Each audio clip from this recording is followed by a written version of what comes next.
Hello বন্ধুরা, নমস্কার। আবার আজকে একটা আমি নতুন রান্নার রেসিপি নিয়ে চলে এসেছি।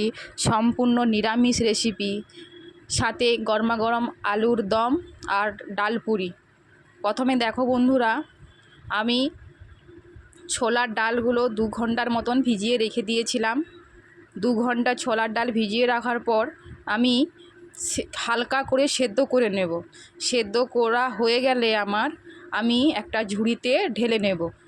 জল ঝরতে দেব, শুকনো শুকনো জিনিসটা হবে, পুরো জল ঝরতে দেব।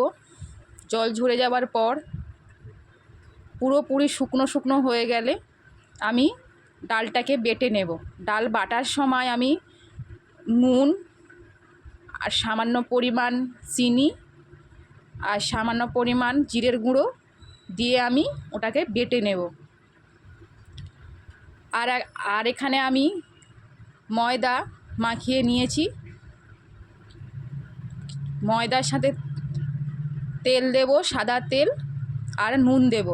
এতে চিনি দেবেন না, চিনি দিলে ভালো খেতে লাগবে না, কারণ পুরতে মিষ্টি আছে। আমি ঢাকা দিয়ে রেখে দিয়েছি। এরপর দেখো বন্ধুরা, আমি যেটা বেটে নিয়েছিলাম ডালটা, দেখো পুরো একদম শুকনো শুকনো ডাল। ওই ডালটাকে আমি ভালো করে হাত দিয়ে মেখে নেব, যাতে কোনো দানা দানা না থাকে বা ডাল না থেকে যায়। আমি ভালো করে সম্পূর্ণ হাত দিয়ে একটু মেখে নেব। সাথে তোমরা পারলে একটু লঙ্কা দিতে পারো, লঙ্কার গুঁড়ো। ওটা একটু কড়াইতে ভেজে দেবে গুঁড়ো করে। আমি গুঁড়ো দিয়েছি। দেখো বন্ধুরা, আমি ভালো করে হাত দিয়ে খুব সুন্দর করে মেখে নেব। দিয়ে তোমাদেরকে দেখাচ্ছি, একবার দেখো, কোনো দানা দানা নেই, পুরো একদম প্লেন করে আমি বেটে নিয়েছি।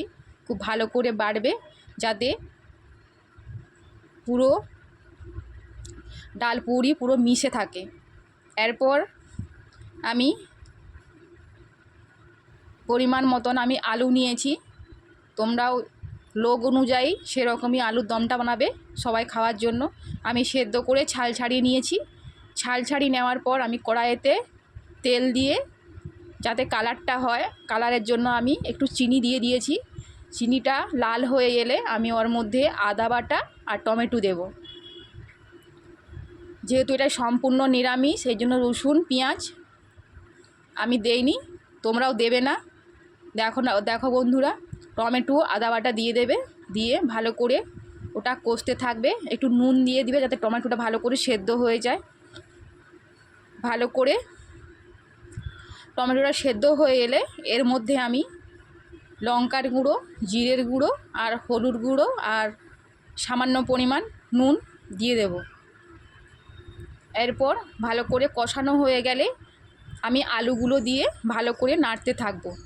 তোমরা এই রেসিপিটা একবার বানিয়ে খেও আলুর দমের সাথে, খুব সুন্দর খেতে লাগে। বা নিরামিষে ঘুগনি হলেও ভালো, তোমরা একবার এইভাবে বানিয়ে খেও, খুব খুব সুন্দর খেতে লাগে এই ডাল পুরি সাথে আলুর দম। দেখতে দেখতে বন্ধুরা আমার চ্যানেলটা একটু সাবস্ক্রাইবার করে দেবে আর লাইক কমেন্ট শেয়ার করবে।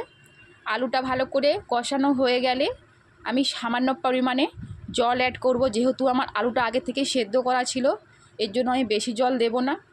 জল দেওয়ার পর ভালো করে একটু ফুটে এলে নামানোর 1-2 মিনিট আগে আমি কাসুরি মেথি অ্যাড করব।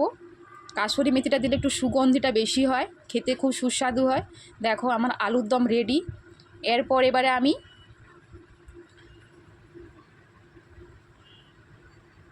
লেচিগুলো, যেরকমই লুচি হয়, লুচির থেকে একটু বড় বড় লেচিগুলো কাটবো।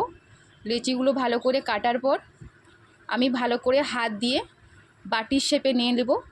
দেখো বন্ধুরা, আমি হাত দিয়ে ভালো করে বাটির আকারে নিয়ে নেব। বাটির আকারে হয়ে গেলে আমি ওর মধ্যে ওই ডালটাকে দিয়ে দেব। দিয়ে খুব সুন্দর করে এদিক ওদিক করে টেনে খুব সুন্দর করে গোল করে নেবে এইভাবে।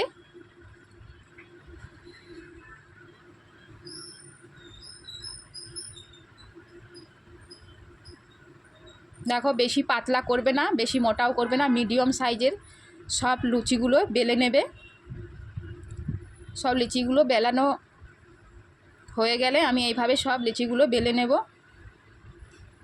তোমরা দেখতে থাকো পুরোটা, দেখার অনুরোধ থাকলো তোমাদের কাছে। টেনে টেনে দেখবে না বন্ধুরা। দেখো সব লেচিগুলো আমার হয়ে গেছে। এরপর আমি কড়াইতে তেল গরম করতে বসিয়ে দিয়েছি। আমার তেল গরম হয়ে গেছে। আমি ওর মধ্যে একটা দিয়ে দেব। তেল বেশি গরম করবেন না, আর বেশি হাই ফ্লেমে ভাজবেন না, পুড়ে যাবে। দেখো নিজে থেকেই ফুলে উঠবে, খুব সুন্দর। দেখো পুরো গোল গোল হয়ে ফুলে গেছে, কত বড় বড় হয়েছে। এইভাবে সবগুলো ভেজে তুলে নেব একটা একটা করে।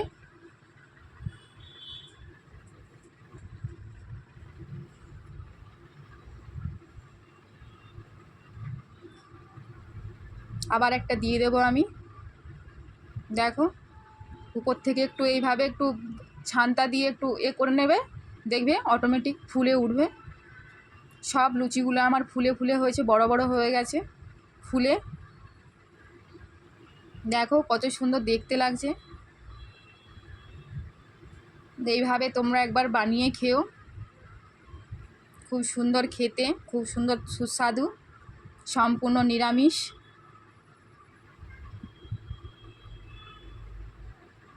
আমার লিচিগুলো সব ভাজা হয়ে গেলে আমি একটা প্লেটে করে খাওয়ার জন্য আমি নিয়ে নেব। দেখো সব আমার ভাজা হয়ে গেছে। দেখো কত সুন্দর হয়েছে ভাজা।